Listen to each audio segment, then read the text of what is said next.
Well, I just wanted to welcome everybody and thank you for joining us today to learn a little bit more about the Relevance Project. I'm Julia Hunter. I'm the Membership and Communications Director. We're just one of 3 states on the call today. There are also folks from Minnesota and from Iowa, all of which are members of the Newspaper Association Managers, which is the group that created and launched the Relevance Project, which Tom will talk about here shortly. Today's webinar is being recorded, so we'll have access, we'll be able to provide participants access to that after the fact if you don't get all the notes down that you need. And we'll also be sending out a leave behind after the webinar is over. So today's webinar is being presented by Tom Silvestri. He's the Executive Director of the Relevance Project. Prior to that role, he was President and Publisher of the Richmond, Virginia Times-Dispatch. He's a member of the Virginia Communications Hall of Fame, and he served as President of the Southern Newspaper Publishers Association and Chairman of the SNPA Foundation as well. And I am going to hand it over to Tom now. Thanks, Tom. Well, thanks, Julia, and coming to you live from the tropical storm Elsie. So if fish or wind blow me off course, I've asked Julia just to take over the slides. But great to be with you all. I am a retired publisher. I'm glad I still had the title publisher when I retired. I was a little worried towards the end whether they were going to come up with some goofy title for me, but I'm glad to have survived it. 45 years in the business, owe a lot to this industry, love this industry, have total admiration for everybody on the call for what you're doing. It's challenging times, that's also a cliche, but if anybody is going to be relevant, it's the people on this call, because you've made the time to pause and reflect and learn. So I hope I can help you on that. I have 2 programs for the triumvirate, and I applaud the collaboration among these associations. These are among the better associations across America and Canada, which NAM, which is the abbreviation for Newspaper Association Managers. And I've watched them intently because I get a lot of material from them. So you should be proud to be members of these associations because they do make the time to help their members. And I'm happy to do my part today. This presentation is on the project called the Relevance Project. The one later in the month is a key strategy that the Relevance Project is trying to foster called Community Forum. That's something near and dear to my heart as newspapers being the town hall for their communities. And I hope you join that as well. But this one is more explaining something new. And this popped up through the officers of NAM, and I was fortunate to at least get the lead position. And so in the last year or so, I've been working on resources. So if you're going to think of relevance, please, throughout the entire presentation, think of it as an action. And you are the fuel for that action. Think about the Relevance Project with some other R's. One, it is a resource. Coming out of the gate, it's more of a resource for revenue, but I have a long history in the newsroom as well. So that's coming into the picture as we speak. But think of the Relevance Project as a resource. You'll see it. I'll walk you through some of the components of the hub or the website, relevanceproject.net, but also think of it as a resource for you to explore and become that community forum. Think of it as another R, it being ready-made. Everything that is available to you through the Relevance Project is downloadable, can be used in various forms, print, digital, but they're meant to be ready-made for your use. They're also meant for you to take them and change them in whatever you want to do as far as shaping the message to make it even more local. So while they're ready-made, they're certainly compatible towards alterations based on what you need for your messages. The Relevance Project is also responsive. I'm open to suggestions. I can wing it as best as anybody, but if I get a great idea, that's inspiration for me to work on a component that then can be shared with other associations. The other R, it's ridiculously priced. It's absolutely free. Anything that's on here, if you're a newspaper, you can pull it down and use it, and nobody will call you at 7 o'clock and say you've missed the subscription price.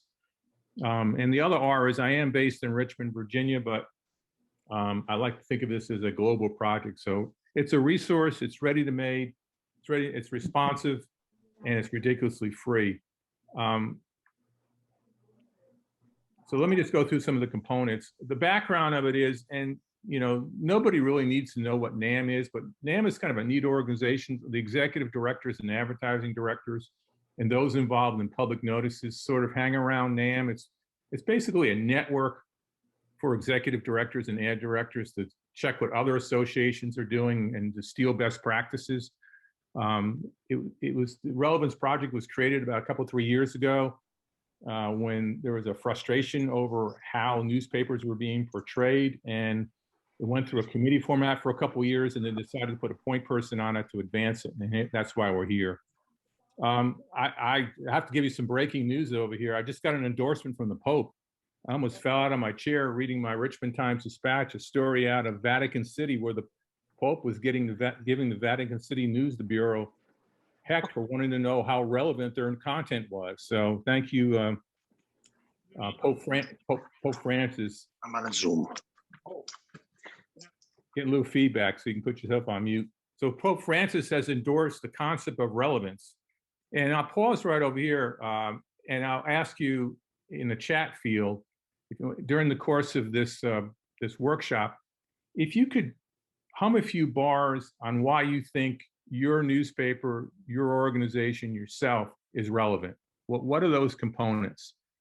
At the same token, if you send me the best definition of relevance to TAS, my initials, tas@relevanceproject.net, I will reward the best one that I find with a box of cookies.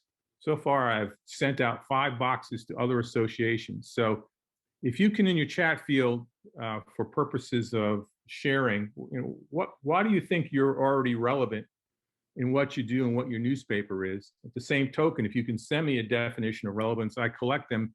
If anything, they help me sharpen what relevance is all about, even though the Pope is on my side.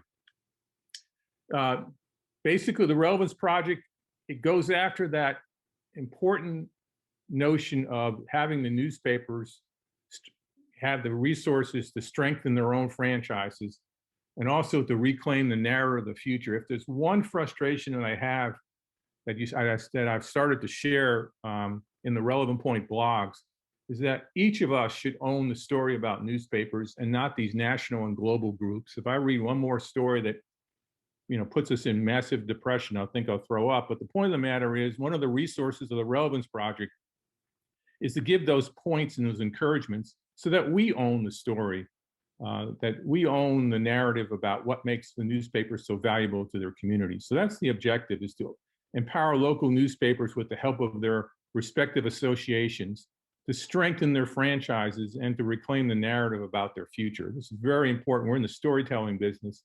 I think we need to sharpen our own storytelling about ourselves and own it.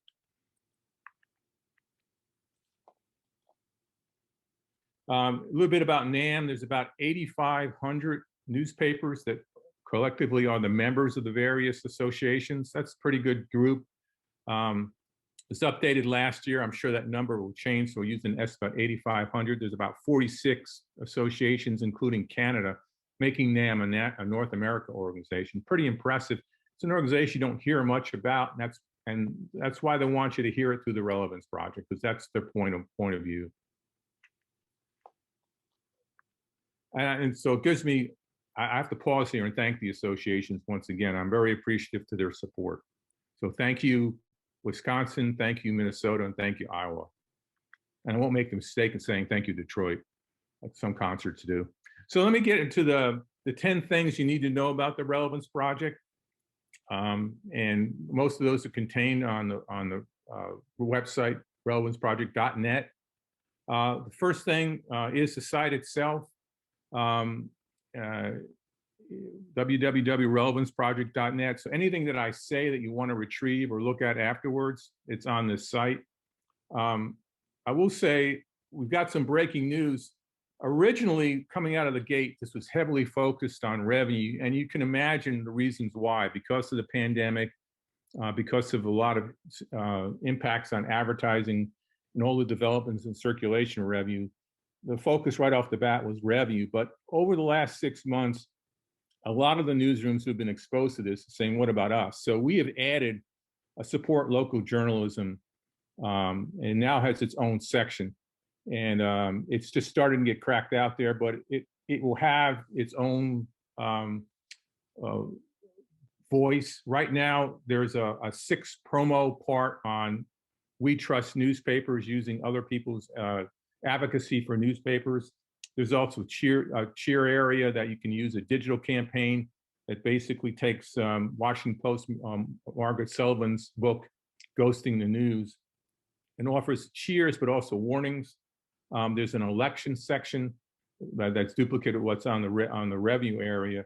But the other thing too is I'm going to start adding some advice. There's a lot of organizations working in the newsroom space, so I want to be distinct. So I'll be careful in what I offer, but advice sheets will be on there as well. So whereas most of this program might seem to be revenue oriented, but we haven't forgotten to support local journalism, and that in the second year will be a thrust of it. And both of those now exist on their own distinct page on the Relevant Project website.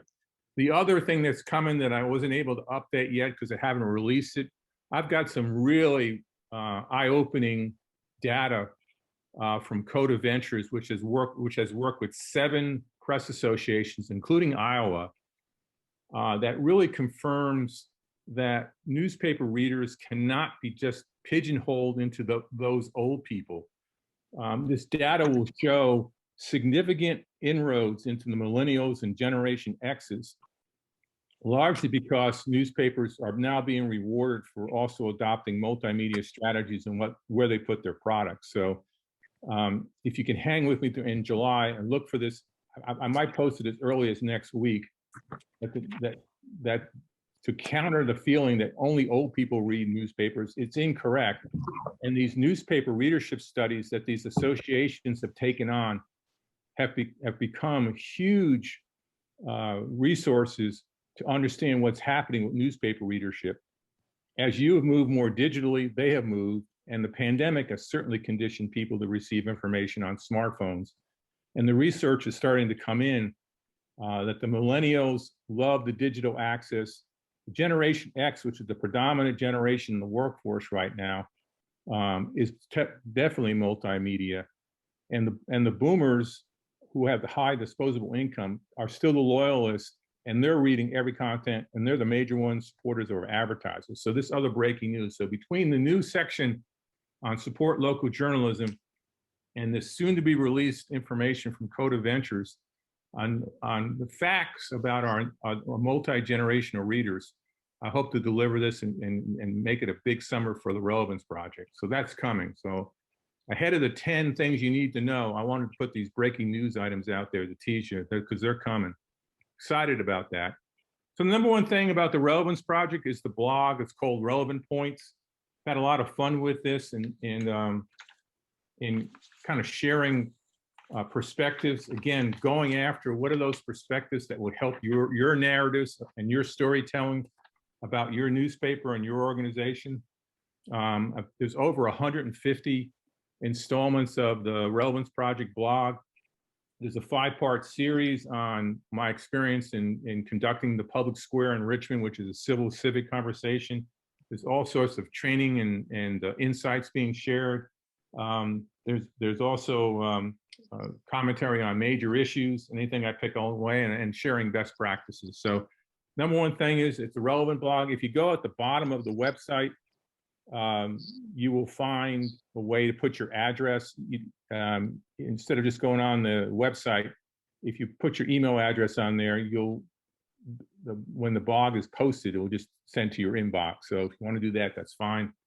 Trying to build up an email list, we're all trying to do it. I'm just the same. But if you want to get the relevant blog, update a couple, 3 times a week. Sometimes I'm 5 for 5, sometimes I'm 2 for 5. But the Relevant Project, Relevant Points is commentary that's coming from it.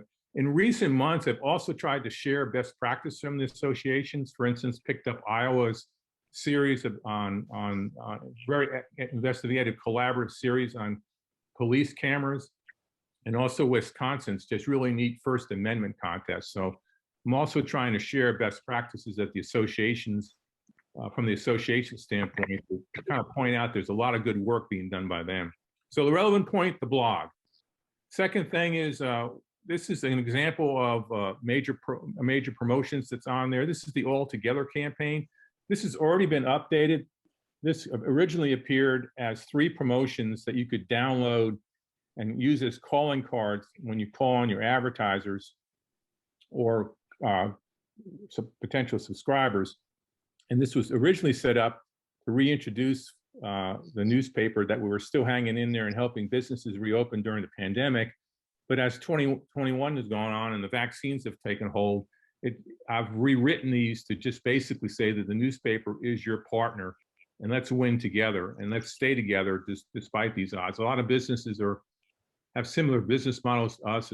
They might be struggling. So, we can always help them. These are calling cards that they're used basically to knock on doors to stress the message that we're out here. Once you can send it via email, you can use it as a call and leave behind.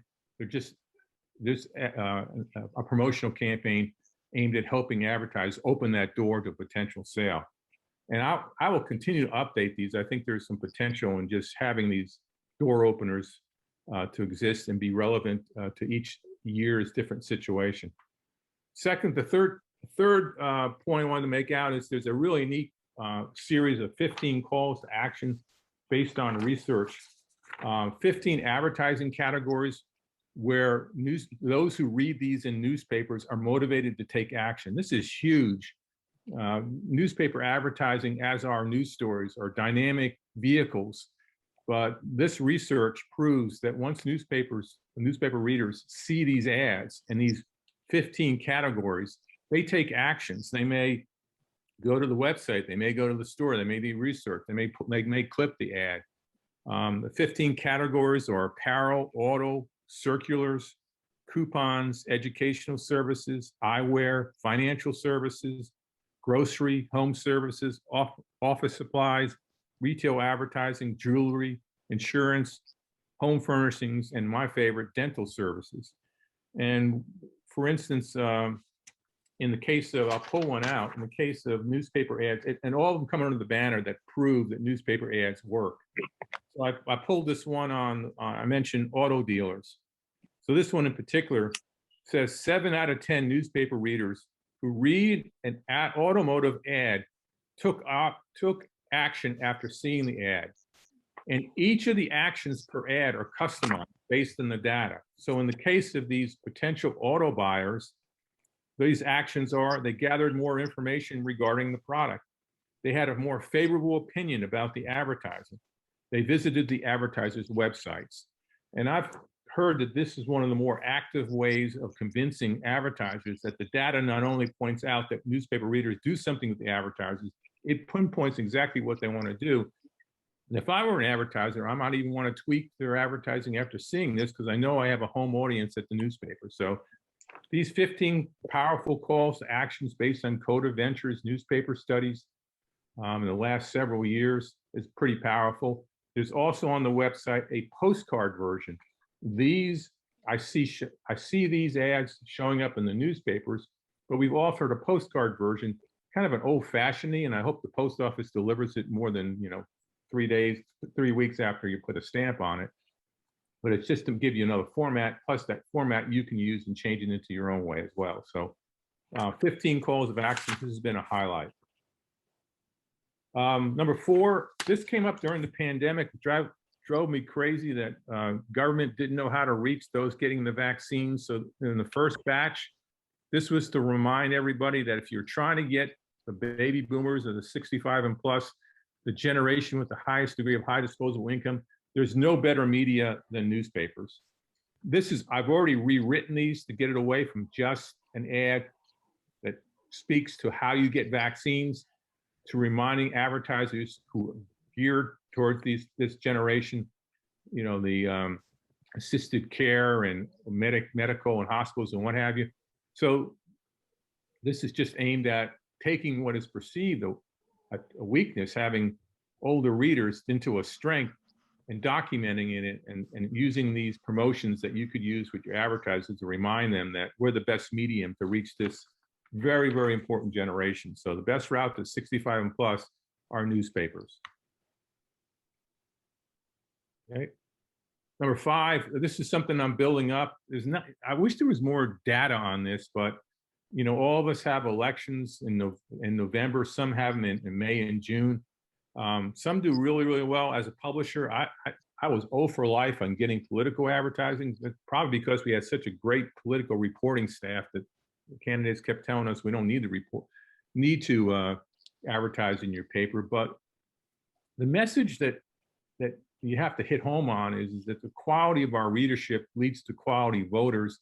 And there's a good chunk of independent voters within all of our readerships who are reading the stories and reading the ads. And what I've noticed with some candidates is those who advertise in newspapers and put their political platforms out there tend to do very well at the voting area. So everybody tends to go to television. That's a sordid trap, because you can't really prove to me that they're voters, whereas we have data that show that newspaper readers are perhaps the best voters, and they're very mindful of what's going on. So if you can win there, you can win there. So this is the campaign aimed at helping advertising staffs, and also giving a real thumbs up to the news reporting on politics and elections and local coverage, and just promoting newspapers as the #1 source for this material. Pretty good series.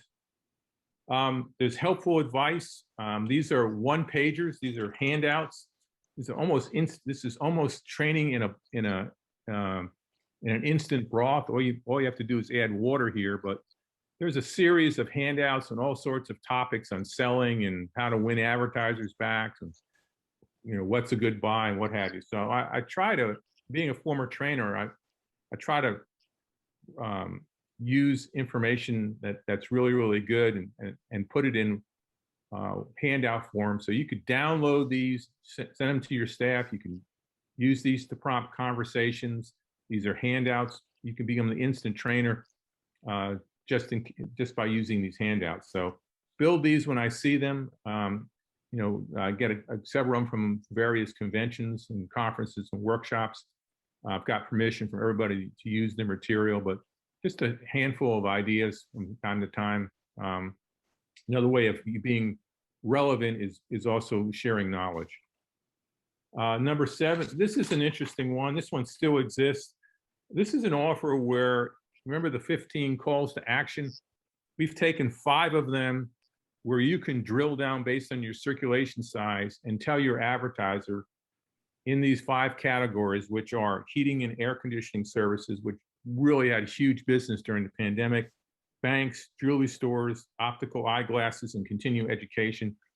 Only 5 because the provider of the information, Pulse Research, has also given us their widget that allows you to take these 5 categories, put your circulation total in, and then you can tell your advertisers just exactly how many people in your market are shopping for those particular, how many are shopping for heating and air conditioning, how many are shopping for financial services, how many shopping for jewelry, how many shopping for eyeglasses and optical services, and also who's interested in continuing education. You pop your information in there, you takes you to the Pulse Research site, and you get market specific data that, again, you can open eyes. Like, for instance, I plugged in 10,000, a 10,000 circulation newspaper, and I was told that there were 2,000 customers in that market who were interested in heating and air conditioning services, 2,300 that were interested in learning more about banking services, nearly 400 interested in jewelry stores, 2,100 interested in optical and eyeglasses, and 1,100 in continuing education. So it's neat that this is a partnership between Pulse and Metro Creative, and it's interesting that they were able to give us this. Of course, they're giving it to free, so if you make your mark and are interested in more, you can have a follow-up conversation with Pulse about their resources.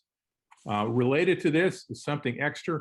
Metro Creative has then taken and given a spec ad for each of these 5 categories.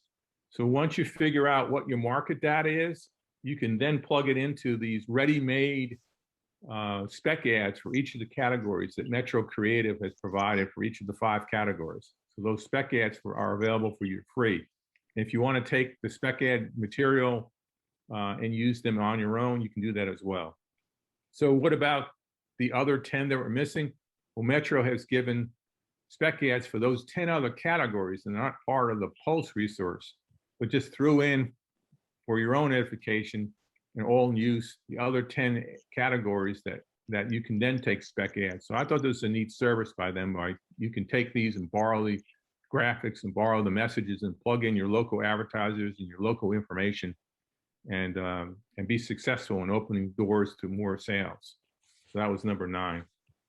Number 10 is to support local news column. I made a reference to this in the journalism section, but these are digital ads that are based on Margaret Sullivan's book last year, Ghosting the News, which was one of the better, insightful analysis, and there's 2 parts here. One basically is if you're one of those newspapers or organizations that have been appealing for support, here are some further ads that will help you. And if you're one of those newspapers that want to wake up your readership that, what would happen if we went away? And it's a little dicey there because you want to be positive about our own profession. But sometimes you need to remind people what would happen if the newspaper wasn't there. So these campaigns are all under the support local news, and they're meant to be digital. Again, you can take those. If you need print versions of them, I probably could get you them. Unfortunately, I've seen them in the print side. Somebody actually made a full-page ad out of this one. And I tell you, it was Pixel series going on steroids. It wasn't very pretty, but I guess they needed an ad at the last moment. So that's number 10, the support local news campaign. We'll build on this as well. So what's ahead for the Relevance Project? Well, I mentioned the community forum. That's what we're working on right now to advance the notion that those newspapers be successful in the future need to be the community forum. We'll explain that in the next workshop coming up. Continue to add to the revenue resource, continue to build out the support local journalism, and try to get fundraising for the Relevance Project. Late last year, we received a grant from the Southern Newspaper Publishers Foundation, and we're looking for more. I'm not the world's best fundraiser, and a lot of money is going to support newsrooms. We certainly don't want to interrupt that, but to help the associations and to help their members, the Relevance Project needs financial support to go further in the future. So that's a priority. Working with a task force, they've given me some alternatives. An interesting point is they want the Relevance Project to continue to focus on local, which is I'm happy to do. I'm happy to hear that. So I've got a group of very talented advertising and marketing folks helping me to shape what the revenue resources need to be in the future. And of course, there's always more insightful relevance points to make. So how do we always stay relevant? So let me do this. So you've been listening to me for about 30 minutes. I'm sorry for going on, but the point of this was to call attention to what the various resources are in the Relevance Project. But I'm just curious how you judge yourself as a relevant. So on using the action of relevance. So here's the relevance meter. I've been testing this out on associations and hope you can play along with it. These are 10 questions, and get your pen out, get a piece of paper, and score yourself and see how you do on the relevance meter. And this will give you further clues as to what you might want to need to work on. So for each of the 10 relevant points that I make, score between 1 and 10, where 10 is the top score. If you're knocking it out of the block, doing really, really well, give yourself a 10. If you're a hard marker, give anywhere between 3 and 8. And if you're a total dud, 1, there's no zeros here. So, and if you want to play along, you might want to add your score up after each one, so you don't have to reach for that calculator after the 10. So here they are. Point number one, how would you rate yourself on this relevance point? Your readership and your viewership are strong. Readership pertains to print, viewership pertains to online. You're super relevant, it's a 10. Your work in progress, it's a 5. You're not relevant at all, you're a 1. Readership and viewership are strong.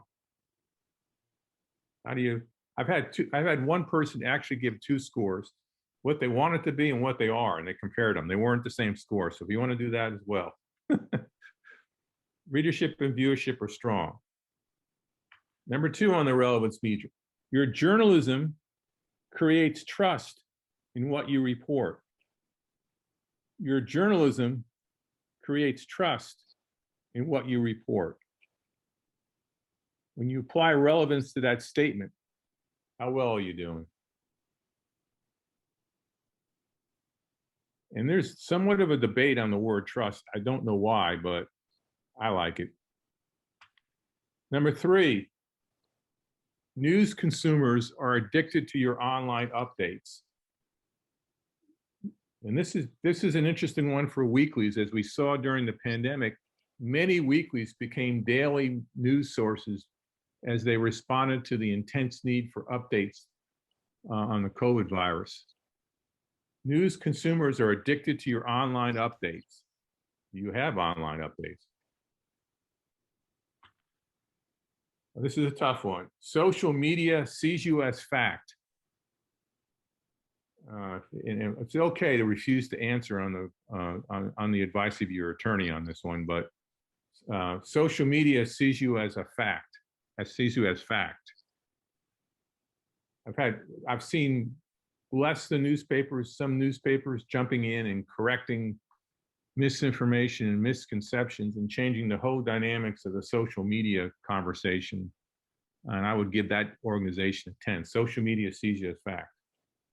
Number 5, advertisers call you first before deciding their next marketing move. Advertisers call you first before deciding their next marketing move. And I know there are a lot of newsroom folk on the phone, on the call today. And if you could do one thing, since there was a fair chunk of promotions and content related to advertising, please share this information with them. You heard Julie say that the webinar is being recorded, and you might want to encourage them to watch it to learn more about it. So I appreciate, even though you're in news, reporting to the advertising department that there was material for their side, and you're the point people and sharing them. That'd be great. So advertisers call you first before deciding their next marketing move. Number 6, staffers are outstanding ambassadors for their newspaper and industry. Your staffers are outstanding ambassadors for who you are and what our industry is all about. How relevant are they? Number 7, government seeks your support and hires you to inform with public notices. I've been dealing with public notices for 30 years. I can't believe we're still dealing with this and still fighting it over it. But those that have been successful get hired by government because they understand the market needs to have this information. Government seeks your support, hires you to inform with public notices. Number 8, you're super connected as the reliable community forum. You're super connected as the reliable community forum. And now a newspaper in itself could be a community forum, a website certainly can. And those of you who have public meetings, now that they're hopefully coming back, could be viewed as a community forum. But you're super connected. And that gets back to the whole notion of what relevance is. And that's one of the best terms that I've used. You know your relevance is when you're connected, and you know you're relevant when you're indispensable to your community. That's the one word I would, if I were to replace the relevance in the Relevance Project, I would use the word indispensable. Unfortunately, it's too long of a word. All right, number 9, your editorials ignite solutions. Your editorials ignite solutions. They take your news reporting, put it into an advocacy for a solution, and lo and behold, the community is better for it. Number 10, you're always searching for ways to reinvigorate your brand of media. You're always searching, and I would give you all a 10 right now for taking the time to jump on a workshop. You guys, your actions speak to that. But another way of relevance is you never give up on trying to figure out how to reinvigorate the brand. Constantly thinking, probably keeps you up at night. So you take those scores and see how you did. Break it down along these. If you're 95, if you're 90 and above in your scores, congratulations, you're in the Relevance Club. I'm working on benefits. But if you're 90 plus, that's a pretty good club to be in. You get it. If you're 80 to 89, you're close to great, but you might have to pick up some of those droopy relevant socks. One or two of your issues might be bogging down, but at least you've identified them to work on. 70 to 79, still a passing grade. You're full of potential, but you might be one step away from some major problems. 60 to 69, your skepticism is your culture. 50 to 59, well, let's just say you're distracted. And below 50, unfortunately, you're irrelevant. If you're upset with the score, let me do this. I'll allow for a bonus question. Integrity is one of your company values. So if you're going to add to it, I'd put this out there, because if integrity is a huge component of relevance. So here's the bonus question. Go ahead and mark it up. So that's it. I think what I want to do is, if does anybody have any comment on the Relevance Project or on the Relevance Meter? How did you all do? Anybody want to volunteer? Take yourself off mute. Hi, Tom. This is Hey. Matt Millen. Hey, Matt. The relevance meter, I was 75. I've got room to grow. But it's a great test. I think it shows what we need to work on. I would say that you're a hard marker, Matt. What did you identify to work on? I think that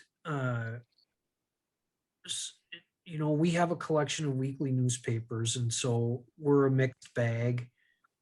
We're further ahead in some markets than other markets in being the go-to source, the trusted source. It just depends on our level of competition. So we have a harder battle to fight in some markets. Right.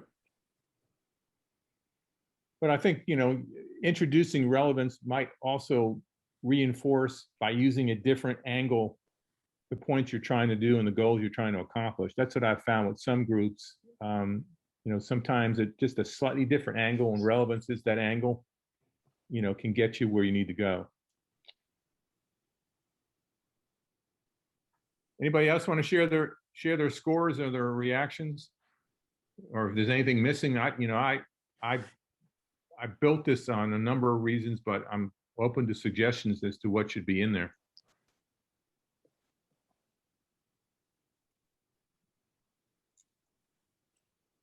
No other comments?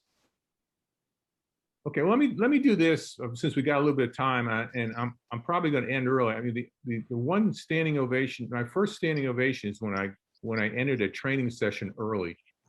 So I'm really mindful of the fact that giving back time is almost gold. But Julie was going to help me on this. I'm going to go to the website, because sometimes to reinforce some of the points of the Relevance Project. Julie, are you still on with me? Yep. Okay, so either you could call it up or I can try to call it up. I got it. Okay.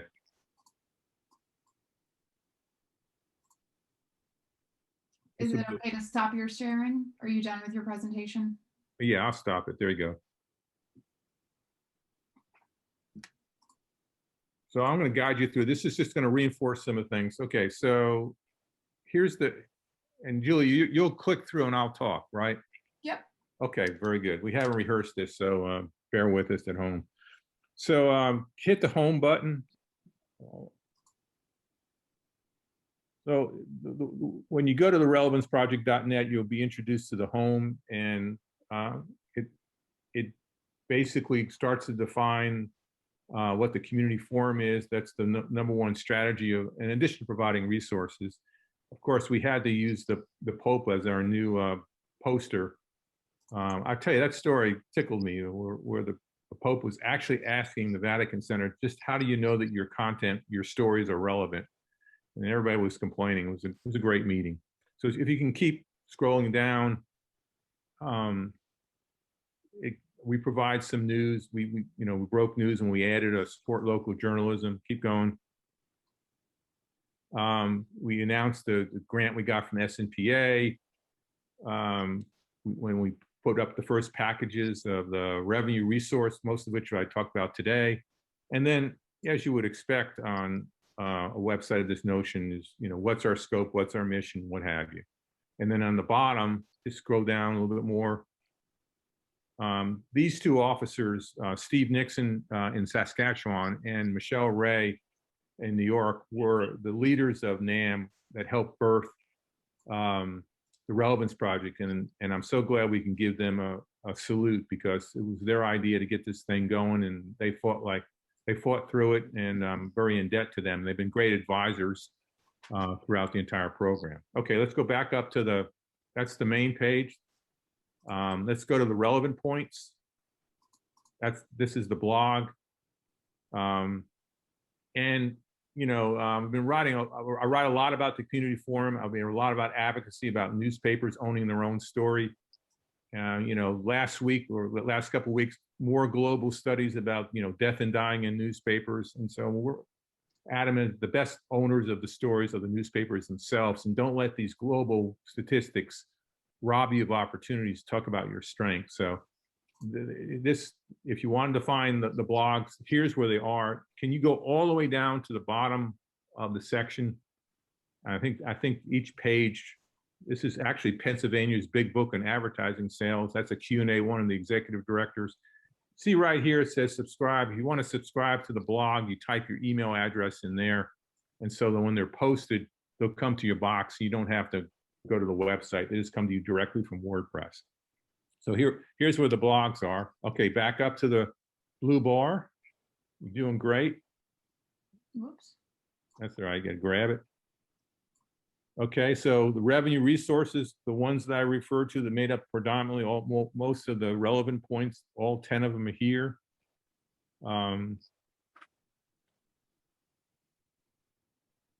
Click there. There you go. So they're sort of in the order I talked about. Keep this, I'll talk and you scroll. Here's the open businesses, the three, they're downloadable. Those three, they're all about as a calling card to help open doors to advertisers. Keep going. Here are the 15 calls to action. Again, nice and neat. And there's Matt. Matt, look, here's your endorsement, Matt. Matt was kind enough after appearing at, I think in one of the last joint conferences, to send Dave Story from Coda Ventures a comment. Actually, I think it was in your presentation where you said the Relevant Project material was relevant.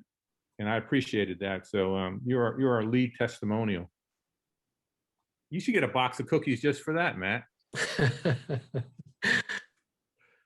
Keep going. There are all of them, all 15 categories.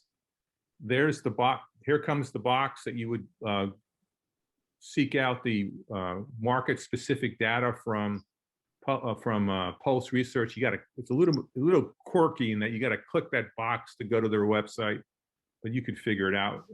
For free information that's market-specific with data, it's pretty good. Here are the best route to the 65 plus. Again, all downloadable. Keep going, Julie. Here are the postcard versions of the calls to actions. Again, another different format, be effective in communicating. Keep going. Election series, we talked about. There's 6 of those. Here are the helpful advices where you would download the one-sheeters. I believe every trainer should leave behind a one-sheeter. So here are the helpful advices on various topics. Again, if you wanted to go into a meeting and you wanted to have this particular topic, here's some ready-made best practices and self-help you can download. I think that's it for the bottom. See, let's keep going all the way down. Oh, okay, I'm teasing this one. Remember I made a reference. This actually is part 2 of a 2-part campaign on this data that shows how multi-generational newspaper readers are. Don't pull this right now, but if you want to cheat, this is the second part. These are the social media campaigns that talk about the strength of a newspaper readership when you look at income, when you look at education, when you look at home ownerships. And that's how valuable they are.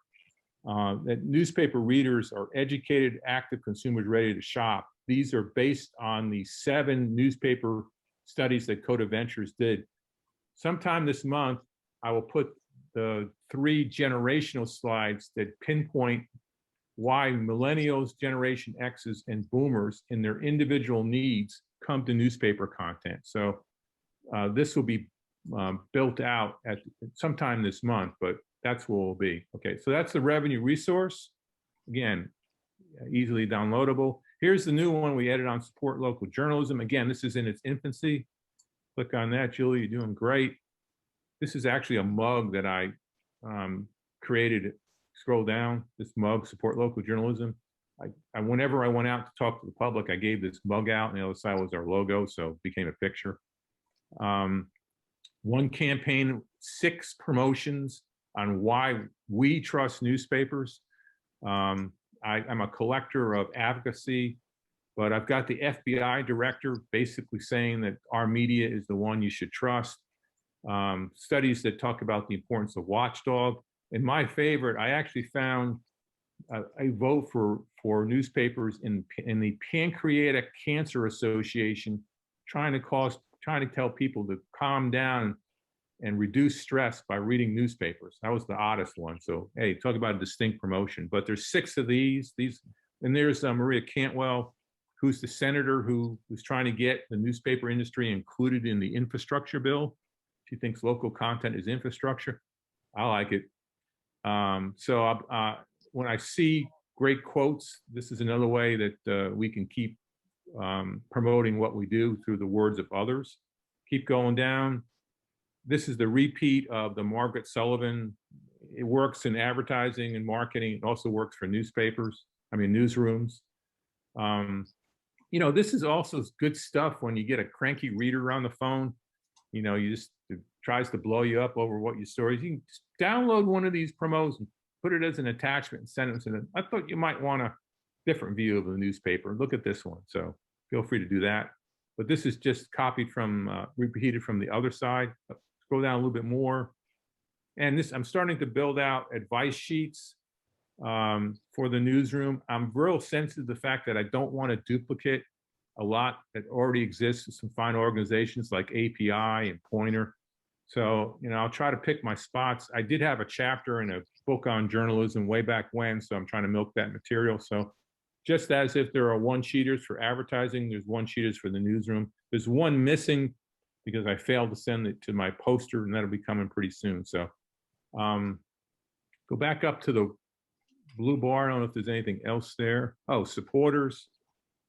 Right now, most of the supporters are the associations. These are all the associations that have contributed.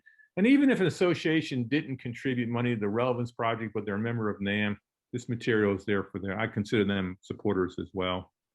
And then the about is a little bit about me and a little bit about the Relevance Project. So that's a walkthrough of the website. And it's just about a year in its making, and there's plenty more to do. And so if you ever have some advice, you have my address of tas@relevanceproject.net. I love talking to newspapers. There's a couple of 3 in New York that have really started this community forum that I'm trying to stay close to. And I'm doing this presentation for Mississippi on Saturday.